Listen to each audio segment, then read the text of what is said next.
అబ్బా ఇట్లాంటి మాటలకేం తక్కువ లేదు కానీ మీ ఇంట్లో వాళ్ళతో మాట్లాడి మా ఇంట్లో వచ్చి మాట్లాడరాదు మరి.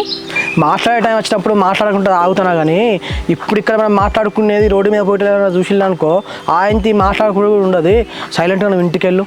చి ఎప్పుడు ఇంతే బావా, ప్రశాంతంగా ఒక 10 నిమిషాలు కూడా మాట్లాడినాయవు.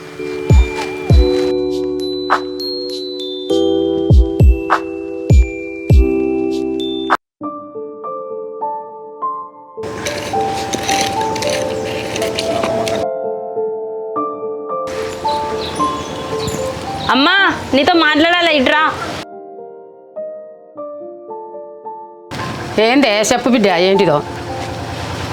అమ్మ ఎందుకో సందీప్ అన్న చెప్పిన మాటలు ఒకసారి ఆలోచించాలి. అన్న చెప్పింది కూడా నిజమే కదా. సందీప్ అన్న ఏం చెప్పిండు బిడ్డ? మరి నువ్వు దేని గురించి మాట్లాడతావు?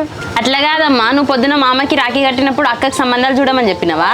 అట్లా కాదు బిడ్డ, మామయ్యకే 2-3 తెలిసిన వాళ్ళు ఉన్నారట, చూస్తానన్నాడు. అత్త మామ గురించి